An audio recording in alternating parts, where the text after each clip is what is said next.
Hello, everyone, and welcome back to our Qyral educational series. Let me press OK. I'm your host, Honey Sagari, and today we have a very special guest joining us. I am thrilled to introduce Sally Sykes, a functional medicine certified health coach whose expertise has transformed lives through her passion for holistic health. Graduating cum laude from Georgetown University and earning her JD MPA at the University of Texas at Austin, Sally began her professional journey as an attorney before venturing into the world of functional medicine. With over 15 years of experience, she empowers her clients to delve into the root causes of their symptoms and specializes in brain health, insulin resistance, and sustainable weight loss. Beyond her professional success, she's an avid roller skater and devoted mother to two teenagers. Wow, Sally, you look 20, okay? I don't know how you have two teenagers. And today, Sally will shed light on breaking through weight loss plateaus, the significance of personalized health coaching, and the comprehensive benefits of GLP-1 treatments. Join us as we uncover the secrets of sustaining health transformations and enriching our lives with Sally's wealth of knowledge. Sally, thank you so much and welcome. Thank you for being here. That was such a beautiful, kind introduction. I was so happy to be here. I've been so excited about this since we met. It was just such a good fit for my coaching practice and what I've been doing. So for people who just are now meeting me, so I'm a functional medicine health coach, and I coach people on all kinds of issues, but functional lab analysis and really getting to the root cause of symptoms and, weight loss resistance and cognitive decline and those kind of things is my specialty. And I happen to have gotten into a specialty niche where I tend to be coaching a whole lot of people on weight loss, and a whole lot of them in the last couple of years have been on one of these GLP medications like semaglutide or tirzepatide. So I have a lot of information to share about how these medications are being used, how the providers who are using them the most successfully, like what are they doing? Because it's not exactly necessarily the standardized dosing or schedule.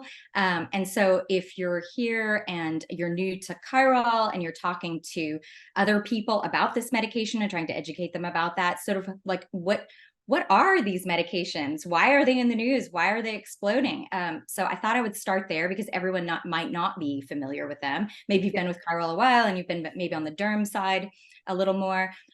So these medications are actually not new. GLP-1 medications are diabetes medications that the very first one was approved by the FDA in 2005, but it was called exenatide, I believe.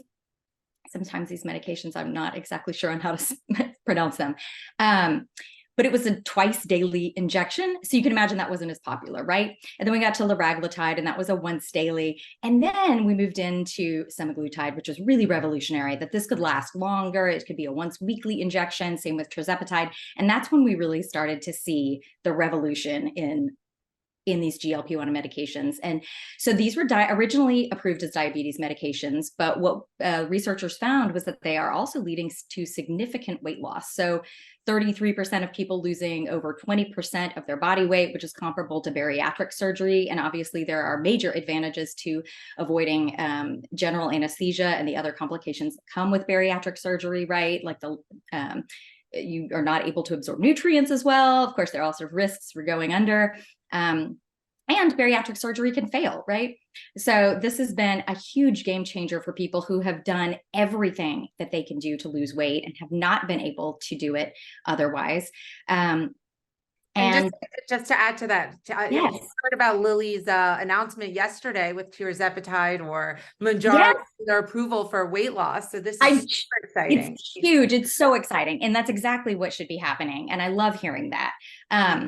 So the way these medications work is, how are people losing weight on them? Well, they are mimicking a natural hormone in the body. They are slowing gastric emptying. So you are staying fuller longer. Food is staying in the stomach about 6 hours instead of 2. And there also seems to be an effect in the gut-brain connection, those satiety signals. So you're just feeling fuller longer.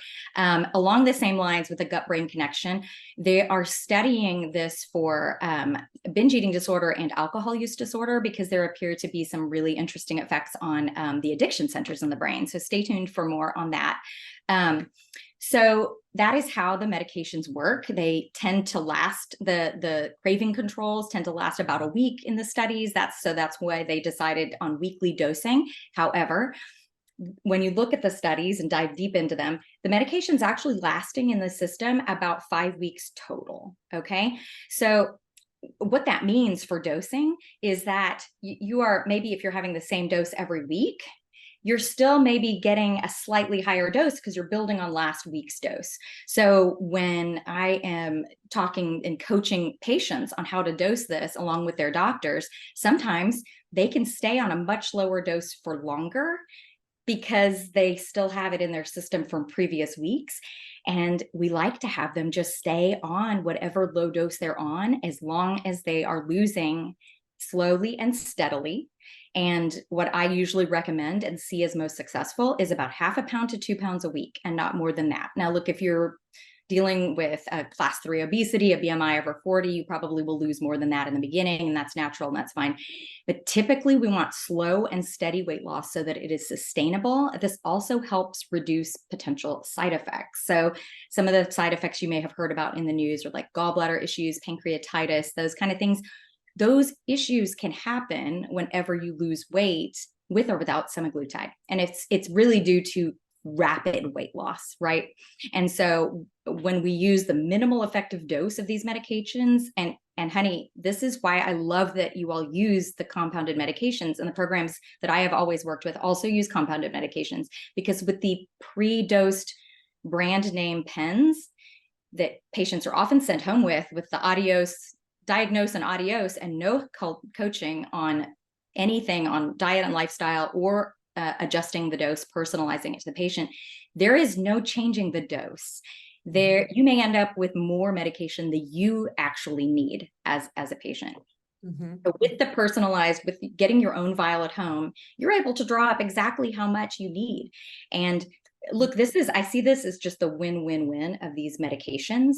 Using the minimal effective dose, we're getting the 1/2 pound to 2 pound a week weight loss, as long as that's your goal. We're avoiding potential side effects, which we can talk about. The most common side effects that people see are going to be nausea and constipation. Typically sort of like a mild morning sickness is what most people say. And we can talk about ways to deal with that too. I have lots of hacks to avoid those side effects. But now let me ask you real quick, do you find, so you have a lot of patients who are using both tirzepatide or semaglutide. Do you find your patients have less side effects with tirzepatide versus semaglutide? Because that's what we're finding. But do you have similar feedback? So I have maybe one patient actually on tirzepatide. And the reason is that the cost differential is still so large. Actually, I'm thrilled to see the cost of tirzepatide with Qyral, because some clinics are charging as much as $500 a shot for tirzepatide. Yeah. And so for most patients, it's really out of the budget. And then of course, if you're being prescribed a Mounjaro pen, we're looking at $1,600 to $2,000 a month uninsured, if you can find it even in stock, right? So the vast majority of the population I'm working with are on semaglutide, not tirzepatide. And I looked up the studies, and it is true. Tirzepatide has slightly better weight loss results and slightly fewer side effects, but currently the pricing is this much more expensive. So patients are not flocking to it as much, but we do have it as an option. And I love having it as option for those people who are just really weight loss resistant, and have, maxed out on the semaglutide dose. They have, we've gotten them in their thyroid optimized at someplace great, like Modern Thyroid Clinic in Austin, or, their hormones optimized as well, and their nutrition is optimized, and boy, they still are not losing. And if it's in their budget, looking to tirzepatide, it is a wonderful, yes. I met with a coaching client last night who is taking it, and she absolutely loves it.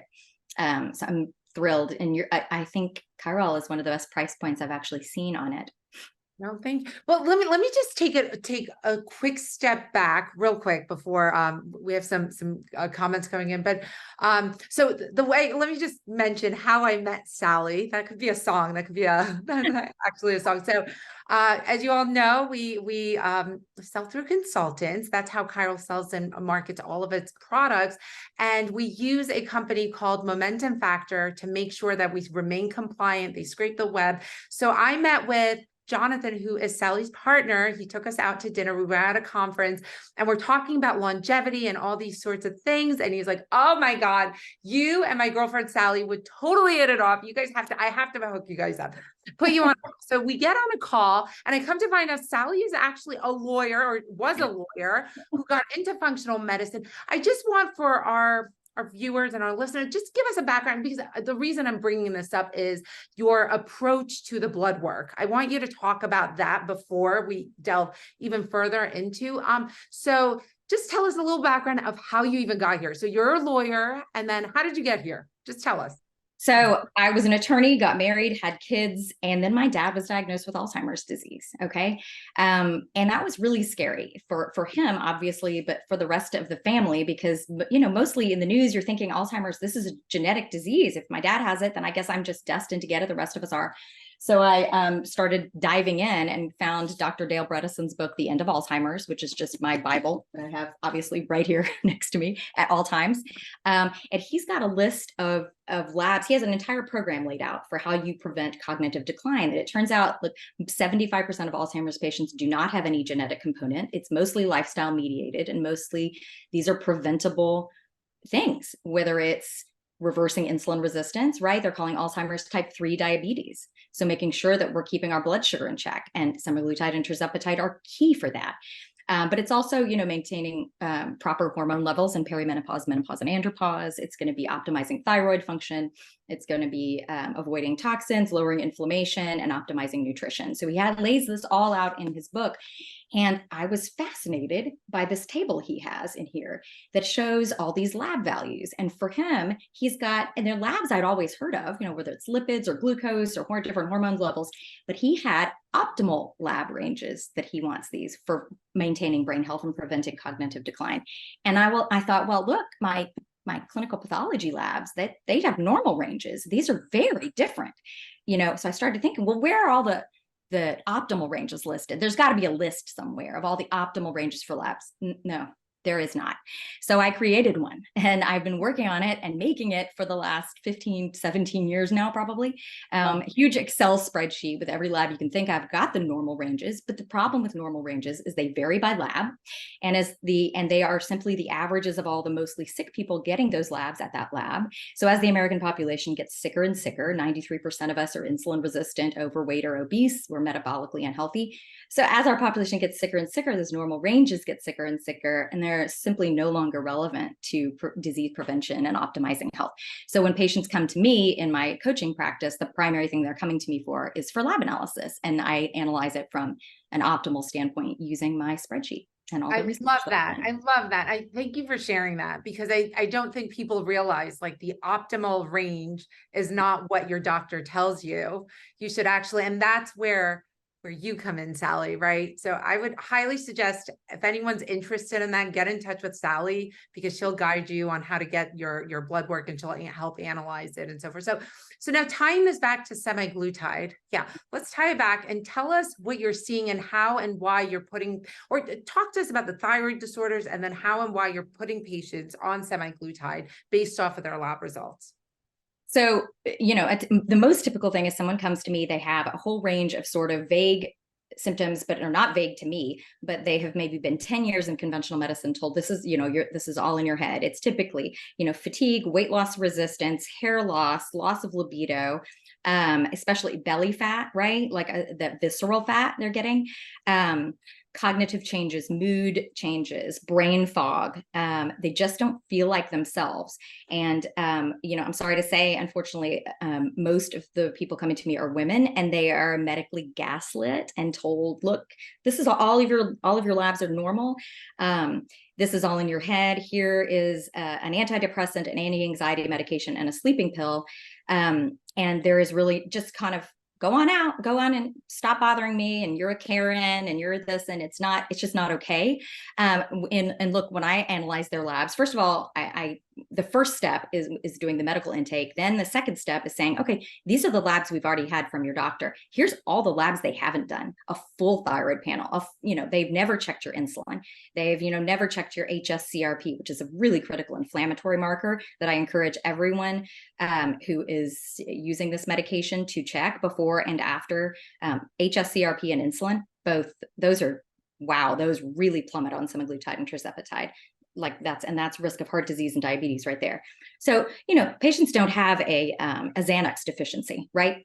But I at 50 years old might have a progesterone deficiency. Okay. The two top symptoms of low progesterone are going to be anxiety and insomnia. Okay. So it's so much better for my brain to be taking oral micronized natural progesterone at night instead of a bunch of medications that negatively impact cognition, especially with the family history. So that's what I kind of do. And then I come up with, when they get all the labs back, when I have a full picture of what they're doing, then I say, okay, look, it turns out your weight loss resistance is, yes, you're insulin resistant, your fasting insulin is above a 6, where blood sugar is here, you're pre-diabetic, but also your weight loss resistance may have some other components, right? There may be some suboptimal thyroid function. There may also be some hormonal imbalance, PCOS, perimenopause, menopause, all of those kind of things. Also, we might see nutrient deficiencies, inflammatory markers, and signs of underlying infection, and we can address all of those. And so I lay out a plan, whether it's supplements, diet and lifestyle, and then prescription medications to ask your doctor about. And one of those prescription medications is semaglutide and tirzepatide. So what are you seeing after you analyze the pre and post result of blood work when a patient gets on semaglutide specifically? So the semaglutide specific labs that I would recommend everybody check is going to be a lipid panel, a complete blood count, CBC, that's going to include your glucose, HbA1c, which is your fasting, it's your blood sugar, it's an average of your blood sugar over the last 3 months. You're going to want high sensitivity C-reactive protein, and make sure they do the HS-CRP, the high sensitivity one. There's also one that says CRP. It's literally not as sensitive. I've seen one patient have both, and they came out normal on CRP and very high on the HS. So get the HS-CRP. And then, so lipids, HS-CRP, HbA1c, and your complete blood count with glucose. So when we start to see those, I do lab reviews for entire groups of patients on these medications. So you'll typically see them high. We'll see high inflammatory markers. That C-reactive protein is so well correlated with heart disease risk. We'll see patients in the highest risk of heart disease within 2 or 3 months on these medications. That risk will go into half. And a few more months, 2 or 3 more months, they are now in the lowest risk of heart disease. And so where I'm really fascinated with these is what is going to happen to patients on all these other medications, right? Like statins, blood pressure medications, insulin, ADHD medications. We haven't even gotten there. I have patients who've gone off of Adderall because of this. Antidepressants. I think I'm super fascinated, but statins especially, since they double the risk of diabetes and lower hormones. So I love that there's possibly an alternative that doesn't kill our hormones. Oh my gosh. And this is all as a result of semaglutide. Correct. Yes. And it's more and more coming out every day. You just go, if anyone's interested, go to PubMed, just put PubMed in your Google, go to that website, and then use that to search for studies and say semaglutide and psoriasis. Oh, it's cured. And I've seen it in clinic. Someone's had psoriasis their entire life in their scalp, and after 3 weeks on semaglutide, it was gone. And then that's now showing up in the studies. So it's very anti-inflammatory. We're seeing relief for in autoimmune disease. So Hashimoto's disease, antibodies going down. It's pretty incredible. I love that you're sharing this wealth of knowledge. I mean, these drugs they're not new. They've been around for a long time. Why are we just hearing about it? Why is that? Is it just because of mainstream media, or what's going on? I think there's a lot of that. I think when they first came out in 2005, like I said, they were twice weekly injections, and they were just for diabetics. And then I think now, fast forward 20 years, semaglutide came out 3 years ago. I think, can't remember exactly. Look, that a once weekly versus a daily injection is a massive game changer for people who are needle phobic. And look, we're still getting there. A lot of people are much more comfortable with these injections than they used to be. But I was talking to a coaching client yesterday about them, and they honestly didn't know the difference between a subcutaneous injection, like the semaglutide injection, which is very small, and like an intramuscular injection, which is like a flu shot, right? Like those are big and painful. Those are much bigger needles. They're longer, they're thicker. Men who are doing testosterone injections might be using those in their thigh. That's very different. So these injections, for anyone who is talking to patients about these, really are very doable. And the best explanation I have found when I'm talking to coaching clients about what this is like is they may have seen advertisements on Instagram for like Levels Health or NutriSense for continuous glucose monitors. And in those ads, they'll have patients like really afraid to put the glucose monitor on, right? Because there's like a needle application that then is leaving this filament in, right? And they're making this face and they're saying, oh no, it's going to hurt, I'm going to do it. And then they do it and then they go, that was nothing. Right. And that's literally exactly, I would say most patients who, because I have several who are use semaglutide and they have continuous glucose monitors, that the semaglutide injections are actually less painful than a continuous glucose monitor, which I think is so great if anybody is potentially needle phobic. I've actually had no one not do the program or drop out because of the needles issue.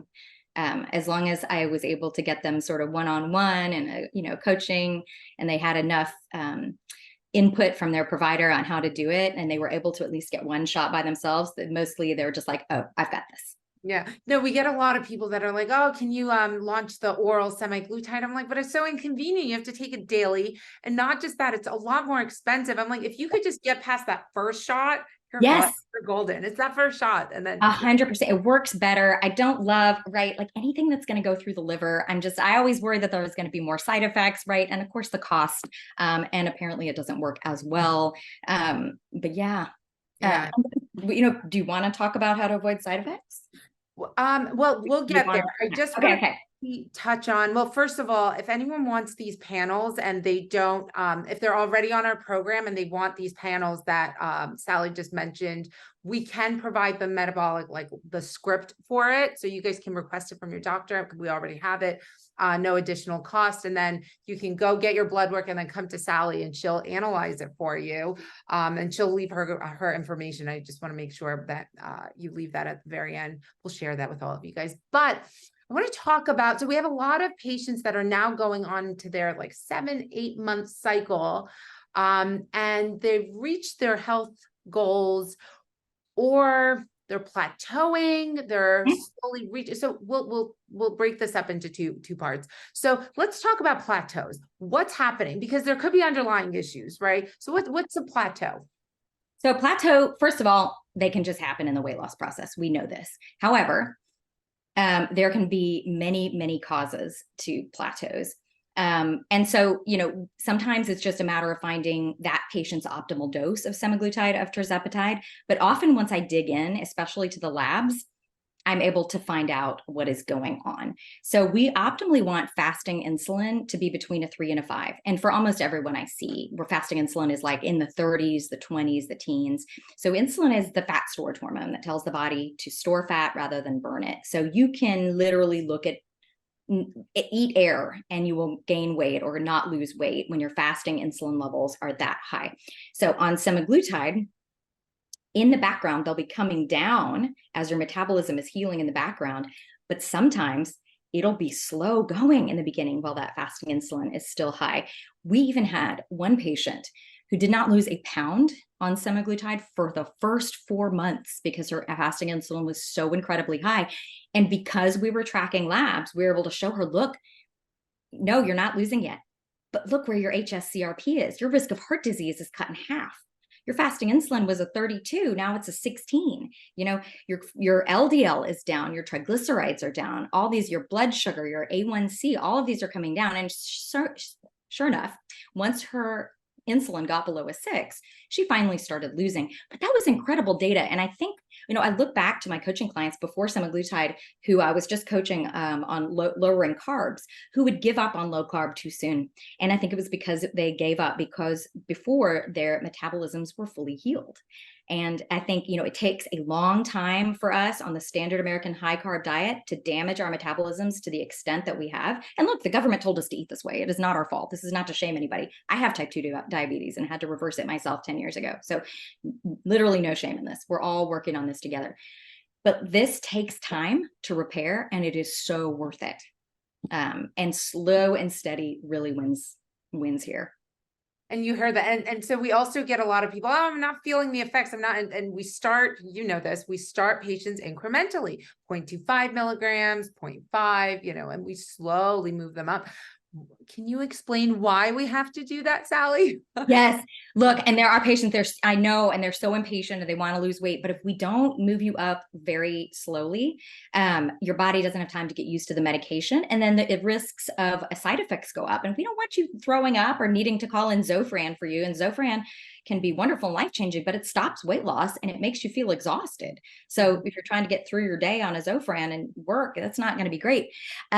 So really, what we're trying to do is allow your body to get used to the medication. Really, when we have side effects, it's usually in the first month or two. And as your body gets used to the medication on the lower doses and you're able to tolerate it, then we can titrate it up. But yes, I had somebody come in and their doctor started them on like 1 milligram and they were so sick. And I really don't know why you would do that. It seems really risky to me. And the risk of side effects do go up when you have a really high dose and you have really fast weight loss. It's not necessary. So you heard that. Slow and steady, guys. This is slow and steady. You did not gain all this weight overnight and you're not going to lose it overnight. So just be patient while your body adjusts and adapts. Like Sally just said, it takes a lot of time to reverse all the damage that we've done. So it does. And we want this to be sustainable, right? Like nobody wants it to be just another diet that is a failed diet because, they ended up having gallstones because they lost, 20 pounds in 2 weeks and, didn't hydrate and didn't have, the proper nutrition. Right. So it's a safety issue, but it's also for your long-term success. Honestly, this is the most successful patients. But other reasons for plateaus are going to be not being thyroid function not being optimized. So I send a ton of people to Modern Thyroid Clinic in Austin, and then hormones not being optimized. And you guys, when I talk about hormones, I'm not just talking about women my age for perimenopause and menopause and andropause. For men, I'm also talking about younger women who are, maybe have PCOS. If they're on hormonal birth control, I see very, very slow weight loss. Hormonal birth control, whether it's the pill, Mirena, IUD, weight loss is comparable to menopausal women who are not replacing hormones. It's very, very slow. And once they get off of the hormonal birth control, go on a non-hormonal IUD, something like that, then the weight loss seems to come off, and their depression and anxiety tend to go away too. So that's there are medications. So you might want to review with your provider. There are several medications that actually lead to weight loss resistance. So we talked about birth control pills, and antidepressants, but also steroids. If you've ever had to do a steroid pack for allergies or an injury, you know that you probably gained 10 pounds in a week and you were starving and didn't know why. It makes your blood sugar skyrocket. And fortunately, that is temporary. That will go away. But sometimes when I'm trying to figure out why someone has plateaued, I'm like, list your medications for me again. And they'll be like, well, I started this steroid. I'm like, boom, and there they go. But it is. There's other, we talked about stress, cortisol, sleep, travel, changes in circadian rhythm, illness, surgery, anything that's going to raise cortisol, that's going to raise blood sugar, and that's going to stop or slow weight loss. So sometimes I'll dig in and it'll turn out, oh, you know what? I just went to Paris on this fabulous vacation and it was wonderful. But look, every time I got on an airplane, I gained 10 pounds. I don't know what it is. I don't know why. I just retain water. It's something, but a lot of people are like that. This one is not going to be popular, but a really common cause of plateaus is alcohol. So even just one drink stops fat burning for 12 to 36 hours. Oh. And alcohol, along with smoking and being overweight and obese, are the top 3 underlying causes of cancer, you guys. They are. So a lot of people are rethinking their relationship with alcohol. The good news about semaglutide and weight loss. Do you know about this? honey, about semaglutide and alcohol? No, I mean, I know it takes away a lot of the cravings, right? Yes, it's incredible. Like people are just blown away that they were taking this medication to lose weight. And it turns out, instead of a bottle of wine every night, they're having half a glass and they didn't even try. Yeah. So it's massively changing people's like relationship with alcohol. It doesn't help.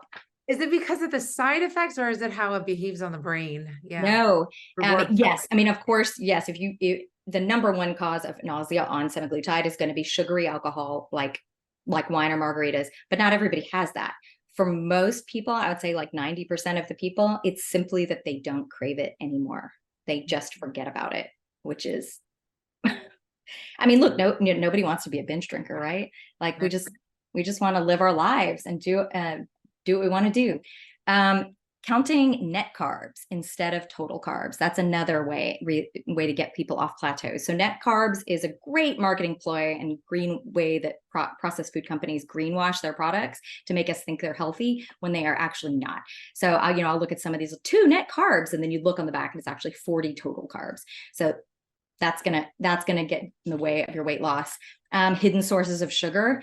There are a million different words that mean sugar. So you can just Google hidden sources of sugar and start looking for them. They often change them up and separate them in ingredients lists so they don't have to list sugar as the number 1 ingredient. So start to educate yourself about the hidden sources of sugar. And then there are certain sugar substitutes like maltodextrin and sucralose, which raise insulin, the fast storage hormone, more than table sugar.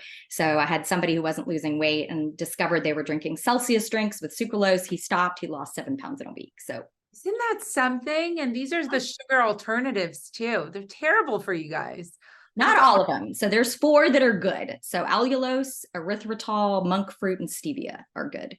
But yeah. I heard stevia has like negative, the heart effects of it, right? Didn't they just come out with the studies that who knows? I mean, we'll have to look. Yeah. So at least 3 of these could be good. Monk fruit is a good substitute, but yeah. I love that you're touching on the plateaus. So anything else as far as plateaus that we can do to get over the plateau? Can it be protein related? I find myself whenever I hit a plateau with weight loss, it's just I'm either not consuming enough calories or I'm not getting the right nutrients, or it's the protein. For me, it's a protein game. Just up my protein and bam, it just all comes out. I am so glad you brought that up. So I was listening to a podcast, I don't know if it's Huberman Lab or where it was, but he was talking about we are going to be hungry until our bodies receive our protein needs for the day, which makes a whole lot of sense. So if we're eating the standard American diet, which is high carb, high sort of empty calories, and we're just starving all the time because our bodies are not receiving the amount of protein that we need. So in my coaching practice, we're actually working on, because so many are on semaglutide, trying to get good protein sources. And the one, I actually still have them from my Zooms this morning next to me on the TV. This is the one, I don't make any money from it. This is the one that I use. And I found it's called Paleo Pro, and it's a beef protein isolate. And I think it's got monk fruit in it. But it also is made with egg whites. The reason I originally found this one, I tried the whey protein and it made me bloat and just real gassy, and we're not looking for that. So, but the beef protein isolate has been amazing. I also use like this one, perfect keto collagen powder. There are, a whole lot of ways that we're trying to meet our protein goals. I recommend 100 grams of protein every day at least. So, and ideally more if you weigh more. So it should be like 1 gram per pound that you weigh. And it's hard to get sometimes, but it really can help. It can help reduce cravings, but we really are pushing protein on any weight loss with semaglutide or not, so that we retain muscle mass. Because, the things you read in the news about, semaglutide causes muscle wasting. Semaglutide does not cause muscle wasting. Rapid weight loss without meeting protein goals and without weight-bearing exercise causes muscle wasting, right? So actually, there's Dr. Tina has a podcast, and she quoted a study recently saying that patients on semaglutide versus patients losing weight without it, actually the patients on semaglutide had better muscle mass than than the non-semaglutide patients. And they were both, accounting for, they were having enough protein, and they were both doing weight-bearing exercises, that the semaglutide patients actually did better. So I think that's really good news. So if you pay attention, hit your protein goals, you're doing your weight-bearing exercises, doing your squats, we don't want to lose, we don't want that pancake butt. So I read a study that said on average you lose about 20% muscle mass whenever you have rapid weight loss. It's just part of the process. Your body starts burning the protein. So let's shift gears and talk about personalized coaching. It could be a total game changer for a lot of people. How does your coaching approach help tailor strategies to individual needs, especially for those on GLP-1 medications?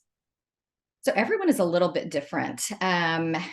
When I'm working with people, sometimes they don't even want to start semaglutide first, right? So if I've identified 3 different ways, potential root causes for them, for their weight loss resistance, some of them are reluctant to start semaglutide.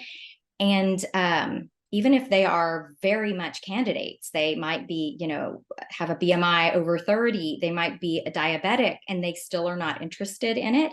And that's when we start diving deep into issues like, and taking the shame out of binge eating disorder, for example, which is the most common eating disorder in this country, but nobody talks about it because we're too embarrassed.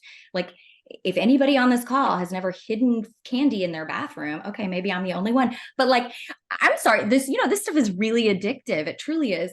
And we shouldn't be embarrassed to talk about it, because when you give rats a choice between, cocaine, meth, heroin, and sugar, they choose sugar every time. So we are not bad people. We don't have a moral failing. We're living in the United States, where companies are allowed to put essentially heroin in our food supply to profit. And so we've got to then deal with it. And we're being told, oh, just everything in moderation. Really? Like heroin in moderation? I don't know, man. So so it's right. It's not hard. So having those hard conversations and taking the shame out of that is often the first step, because if there's binge eating going on, a lot of times there is an emotional component, and having the, mental health resources to refer out to when and if needed, right, it's so important. Because as a health coach, right, I'm not a psychiatrist, not a psychologist, but I do have those resources for my patients. And sometimes, they are concerned about, if I take this medication, I am going to lose my coping mechanism. This is my one source of joy, my one source of dopamine. How am I going to cope with that? I had seen this with alcoholics as well, worried that they won't want to drink, and then what will they do? Because that's how they are coping. So we have to personalize it to the patient. We also have patients who come in very anxious about the medication. They're very worried about side effects, right? And in those cases, we say, look, let's start you at half of your starting dose. We don't need to start at 0.25 milligrams. Let's start you at 0.125. I've done that with several patients, either because they were anxious, or because they told me they had a sensitive stomach, or have a history of being more sensitive to medications than other people. And you listen to patients, you do a full medical intake, right? And you really listen. And usually they do really well. If you start them at the super low half dose, maybe they don't lose weight in that first week. They're not anxious about their treatment program. We don't want anxiety about treatment programs, right? We want them to feel good and confident in what they're doing. And, like I said, slower is always better. So many ways to tailor it.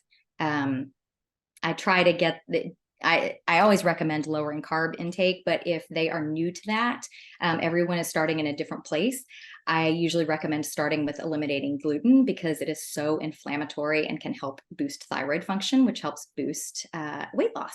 And you're getting rid of something that is a non-nutrient dense source of carbs that we just don't need, and making room for much more nutrient density and higher good fats and high protein. So that's just a simple thing. I always say, if you leave here and you do nothing, and you throw away my 15-page report, and you do nothing else for the rest of your life but go gluten-free, that's going to significantly impact your health in positive ways. And so I love that. So with this personalized coaching, let's talk a little about side effects and minimizing the side effects. So what are your recommendations on that? So, we have so many. So side effects are dose dependent. So the first thing we say, if you're having side effects, is do not inject again. until you're feeling better. So this is not an antibiotic where you have to take it on time or take double the dose if you miss your dose, right? So, and you'd be surprised how many patients are like, I was still feeling sick and I injected. No, no, no, no, no. This is fine. You go 10 days, 2 weeks before injecting again. That's fine. Now, if you go longer than 4 weeks, you're going to want to start back at your original starting dose because that dose is out of you and we don't want you feeling sick. You will basically be resensitized to it. So dose dependent. Wait longer, wait until you feel better to inject again.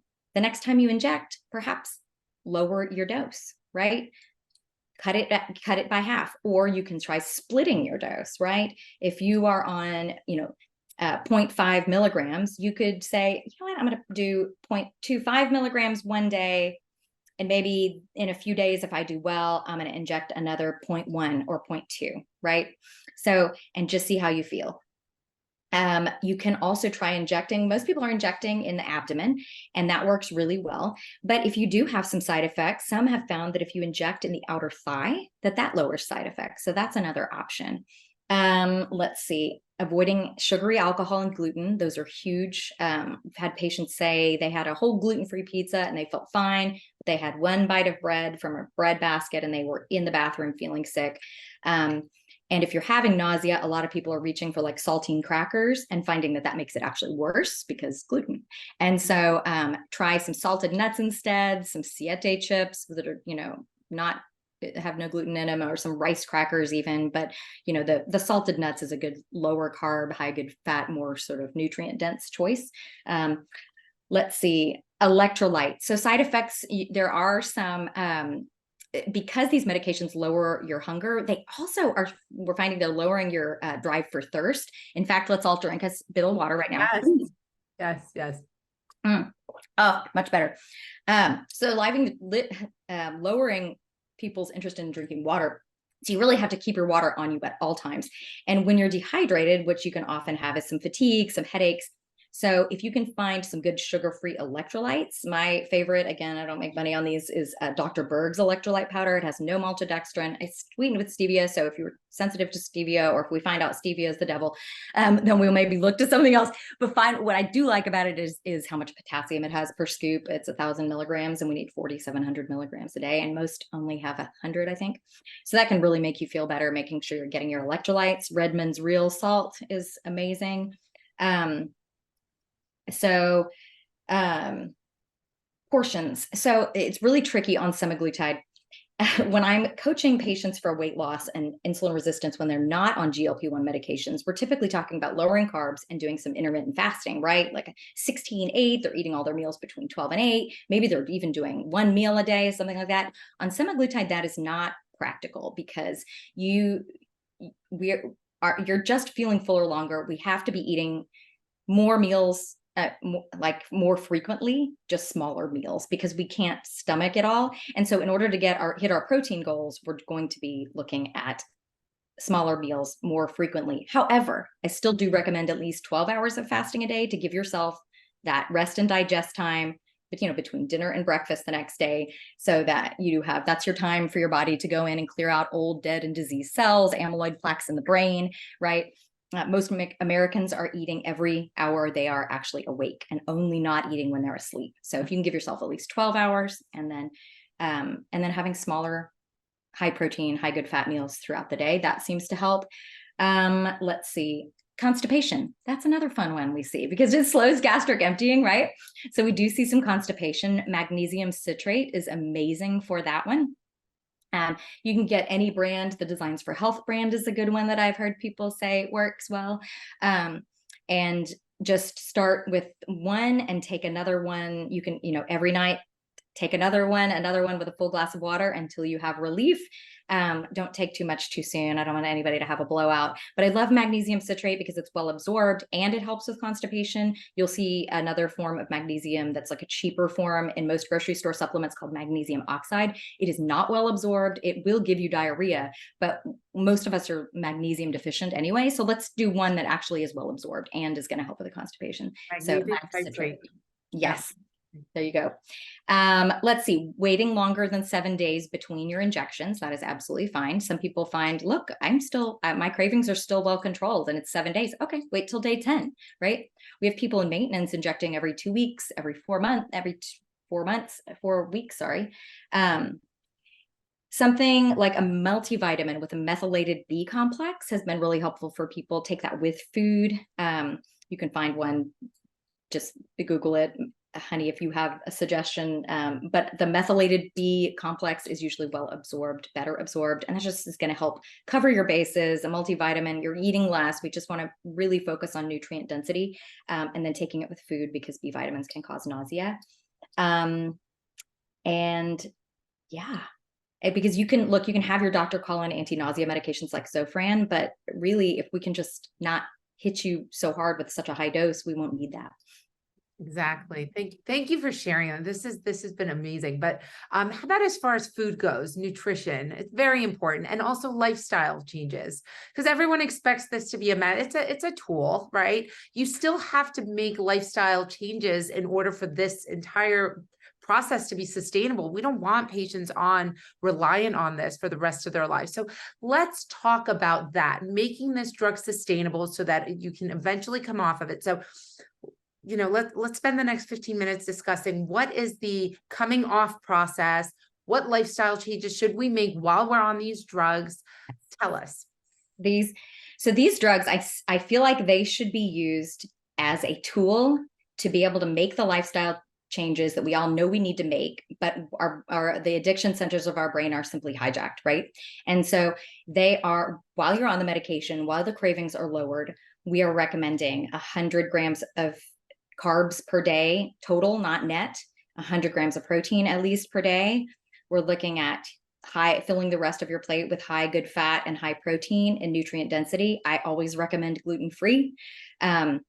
And getting a lot of water, at least half a gallon of water a day, plus electrolytes, the 12 hours of fasting, and then 2 to 3 times a week, getting some weight training in, and then as much sort of walking, just basic movement as you can get. I mean, honey, did you know that like even just a 15-minute walk after dinner can stabilize blood sugar massively? I love that. Like you can go walk to the mailbox and stabilize your blood sugar. Like I can walk through HEB for an hour and that's good for me. I love this. It's great. Yeah.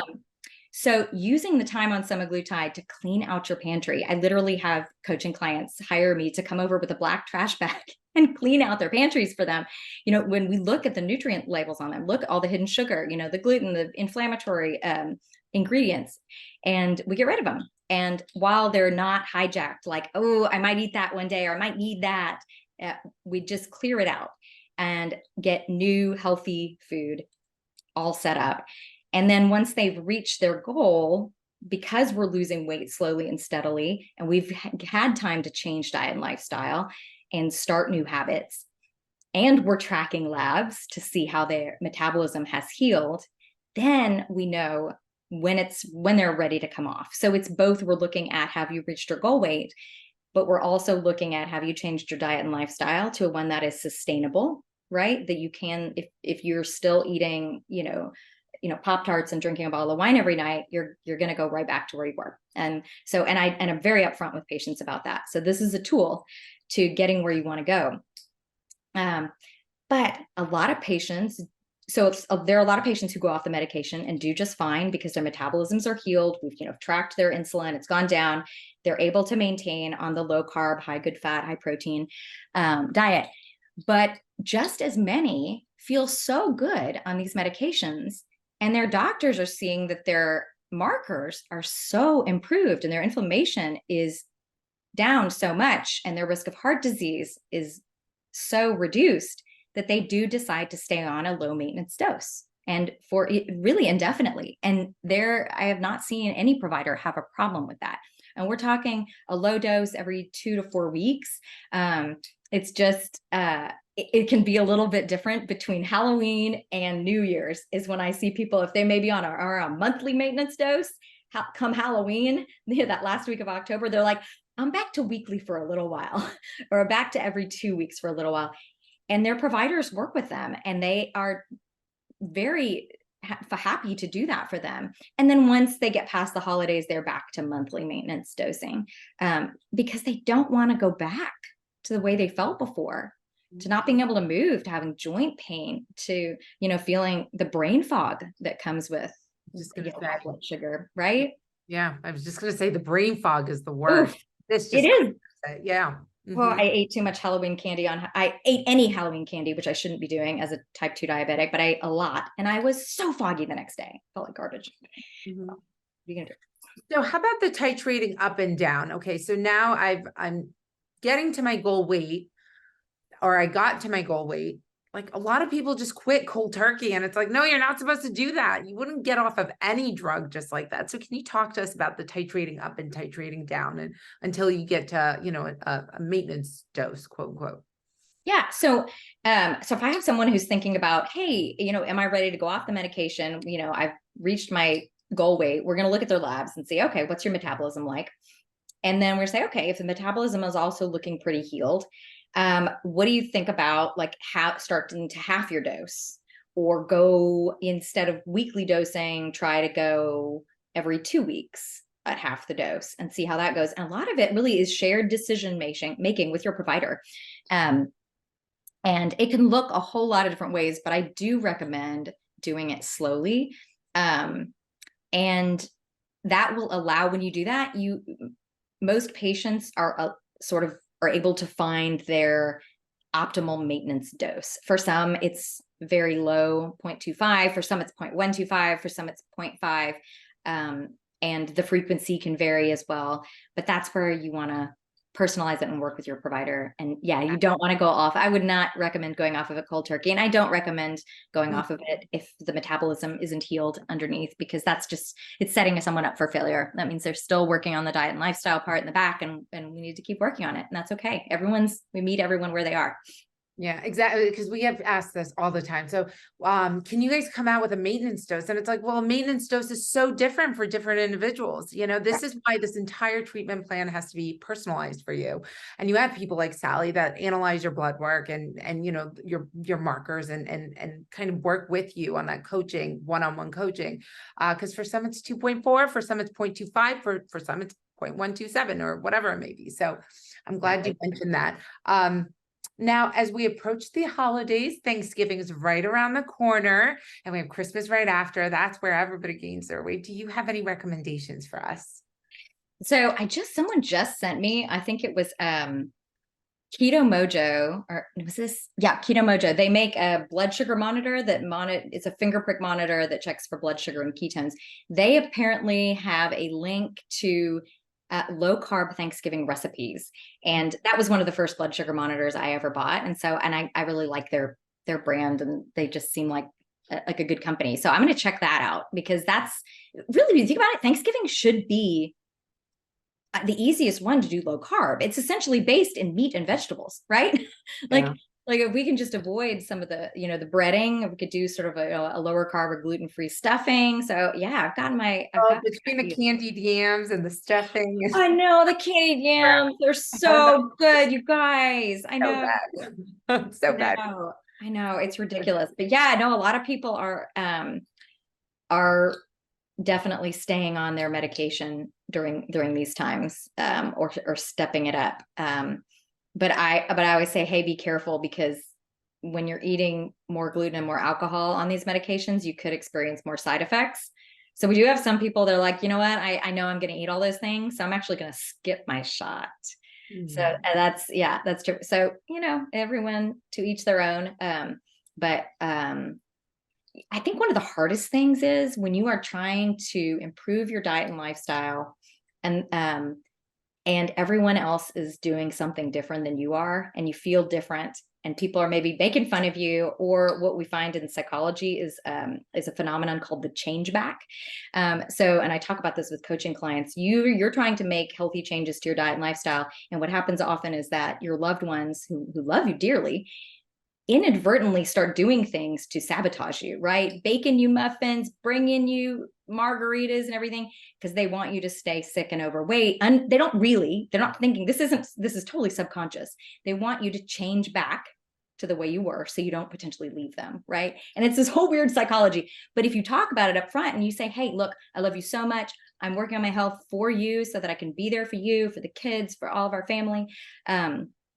These are things we can talk about up front and support each other. And a lot of times the loved one is like, oh gosh, I didn't even realize I was doing that. I'm so sorry. Yes, we definitely don't have to ask. We can say, go take the bread away at the restaurant. And sometimes all it takes is just an honest conversation. But sometimes it is hard to be a little bit different. But I find that often if you get a negative comment about, oh, you're just eating that, or you're eating, the healthy one is eating this, that you can just say, oh, I just feel really good when I eat this, and then you just switch it around. Like, tell me about your kids. Didn't you just get a raise? Like, people would much rather talk about themselves. And honestly, as a friend, don't you want to hear about them? Like, who cares about what you're doing, right? Like, catch up with your friend and listen to them, and learn about what's going on with them, but be true to yourself. Yeah, I love that. Thank you for sharing that. So we've had a lot of questions come in, and I haven't even asked you because I love the topic that we're discussing, but we have 5 minutes. I want you to spend a couple minutes at the end to talk about how people can find you. But before that, can you just touch on this particular one? 2 questions. How do we know when metabolism is healed? And another one, what blood work should we be checking and how often? So if you could touch on the first one, how do we know our metabolism is healed? Your metabolism is healed. And actually, I'm going to switch it because this is the blood work you want to check for. You want a lipid panel. You want a complete blood count, or CBC. That includes your glucose. You want your HbA1c. And you want your HSCRP, high sensitivity C-reactive protein. Those are basic labs. Your doctor may have you do more. Those are basic semaglutide labs that I do for someone who's on semaglutide. The way you will, and those are ones we're tracking to see if your LDL starts to come down below 100. Triglycerides we want below 100. Cholesterol, we want between 150 and 200, not below 150. That's a risk for cognitive decline and low hormones. We want your HSCRP below 0.9, optimal for brain health. Okay. We want your fasting insulin between a 3 and a 5. That's where we want that one. Glucose, we want that between a 70 and 85, right? And HbA1c at least below a 5.2. Mark Hyman likes it below a 5. Sometimes I've heard him say. So those are kind of all the labs that we're looking for to say, yeah, like the likelihood of success and you coming off these medications is going to be a little higher now. Mm-hmm, mm-hmm. Really interesting. So we don't assign a lab sheet. We don't prescribe a lab sheet if people come into our program with existing labs, because a lot of people have had recent labs done. However, if you haven't, we do provide the lab sheet that you could take to a Quest diagnosis. So if you guys are interested, we do offer this, and you could just request it from your doctor, or you can message us and we'll take care of it, just as an FYI. But how often should we be doing this? So typically, every 3 months is really a good. I mean, that's HbA1c. That's your average blood sugar over 3 months. That's not going to change for 3 months. Usually, it depends on the pharmacy and the vial of medications. A lot of these vials are lasting 3 months. So when you're reordering a new vial, is a good time to check them again. It just depends on your provider, but it could be every 2 months, every 3 months, just depending. Mm-hmm. Wonderful. And how about the question, how do we know when our metabolism has healed? That's when you get to those optimal ranges that I was talking about, right? So yeah, so that's where optimal, very different from normal ranges, is when you get to those optimal ranges for the labs that I just, particularly for that fasting insulin below a 6. Right. Got it. Missed that one. So I think we've got, all right. So share with us, we have 3 minutes. Share with us a little more about your service and how people can find you and where they can go and how the process would work. So the easiest way to find me is on Instagram at Sally Sykes. It's SallyDahlsykes. Mm-hmm. I have a podcast called I Love Labs on Apple Podcasts, and I'm on YouTube at Sally Sykes. So that's the easiest way to get a hold of me. You can, on my Instagram, there's a link tree that has, a link to my website, which unfortunately is not easy to put here. So I haven't gotten that figured out yet, but you can book with me directly on the website. Anytime. You just can book an initial consult, and that's the easiest way to do it. Shows my schedule. But the way the process works, you book an initial consult. I work almost exclusively by telemedicine, but if you are in Austin and you want to meet in person, we can do that as well. And then we discuss what your health goals are, what your medical history is. Most people are coming to me for the in-depth functional lab analysis. So I'm figuring out, okay, what labs do we have? What labs do we need to ask your doctor for? And then we go from there. That's awesome. Well, thank you so much, Sally. This is very Yeah. informative. I appreciate it. I learned a ton from this chat. So So thank glad. you so much. I hope you can come back and share a little more knowledge. We really appreciate you. And thank you all for tuning in tonight. If you have any questions, please leave them in the comments section, or if you have any comments for us, and I will be sharing all of Sally's information with all of you, and all the lab work, and we'll share that with everyone. Thank you all so much. Have a wonderful night. Thank you so much for having me. All right, awesome. Thank you. Have a good night, everyone. Night.